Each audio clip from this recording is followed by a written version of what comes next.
Так, добрый день. Сегодня 4 марта 2022 года.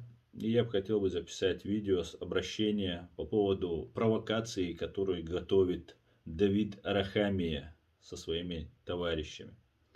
Да, вы не ослышались. Тот человек, который сейчас ведет переговоры с Россией, засекреченные, к большому сожалению, почему-то, засекреченные переговоры с Россией.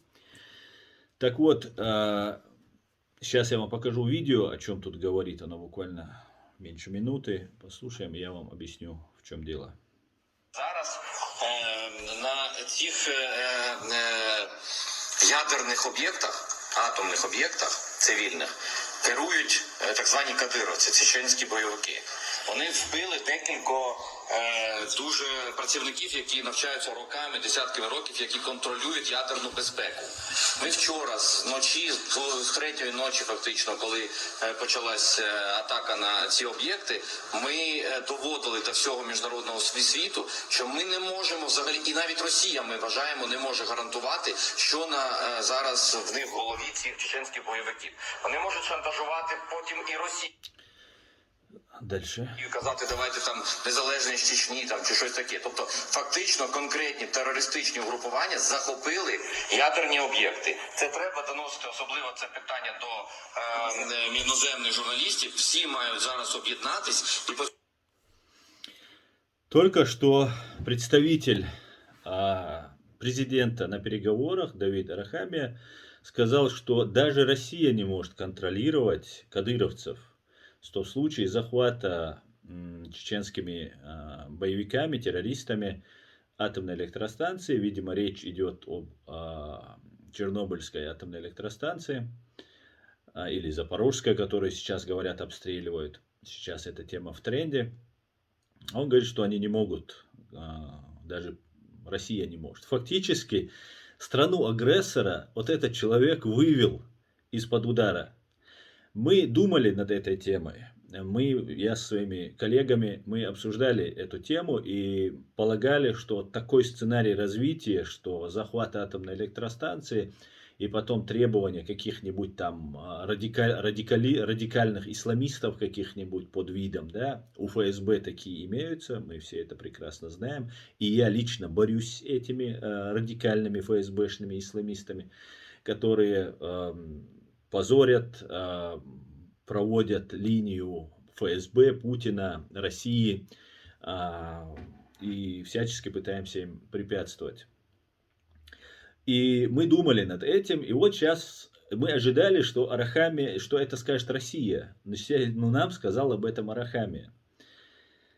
Тот самый Арахамия, который причастен к Вагнеру Гейтс, если вы помните, да, задержанных в Беларуси вагнерцев, которых отпустили.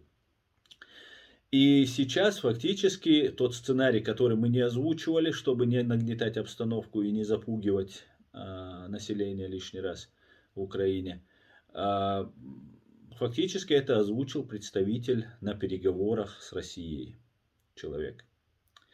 Это очень печально. Потом этот человек добавляет не только, что Россия не виновата, не сможет контролировать этих, что они могут попросить о независимости, и будут такие требования. Об этом мы тоже думали, и именно это требование должны выдвигать, что в случае, даже если произойдет взрыв атомной электростанции, а он произойдет, если можно будет свалить вину на кого-то другого, и Путин, если будет проигрывать эту войну, а он ее проигрывает.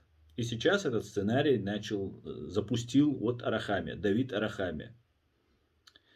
Фактически Арахамия говорит, что, опять же, заметьте, Кадыров называет себя путинским пехотинцем, а Арахамия их называет чеченскими террористами, чеченцами по национальности. Против нас в Чеченской республике Ичкерия воевали и украинцы, и грузины, и все остальные против нас воевали. И у нас никогда не было того, чтобы мы выделяли отдельно какую-то этническую группу и на них катили бочку, как говорится. Нет, никогда этого не было. Наоборот, всегда мы подчеркивали, что против нас воюет фашистская Россия, русский солдат. Ну, говорили как есть. И не пытались вилять хвостом, как делают это некоторые. Тем более, когда за Украину самые лучшие профессионалы в военном деле сейчас сражаются в Украине за Украину. Это представители нашего народа, чеченцы. И он говорит, что потребует кадыровцы, могут, ну или эти террористы, могут потребовать независимости Ичкерии. Это полный бред, который он говорит. Но этот бред, если его много раз повторять, он начнет действовать на неокрепшие умы или на своих агентов, которые будут дальше продолжать эту линию, продвигать ее в жизнь. Так вот, те путинские пехотинцы, которые воюют сейчас против Украины, и я очень сомневаюсь, что они их близко подпускают к атомной электростанции, но эти путинские пехотинцы убивают, пытают, унижают, оскорбляют на протяжении 20 последних лет свой собственный народ. Как вы думаете, если они захватят атомную электростанцию и потребуют независимости, поддержит ли их чеченский народ?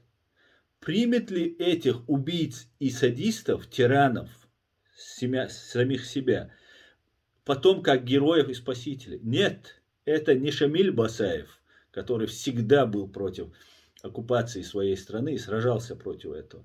Это люди, которые были против Шамиля Басаева и убивали этих людей, и их родственников пытали и убивали. Поэтому это полный бред, который вы говорите, Давид. Также я бы хотел обратиться к чеченцам. Я, наверное, потом еще по-чеченски это сделаю обращение. Ну, говорю тем чеченцам, которые воюют сейчас. Наше правительство заявило, что еще соберет батальоны добровольцев, которые поедут воевать. Друзья, братья, смотрите, куда это все идет. Если мы сейчас на это, вы сейчас на это как-то не отреагируете, это может потом на вас в первую очередь сказаться, а потом уже на всем нашем чеченском народе. Слава Украине, все будет Ичкерия, Господи, благослови Америку.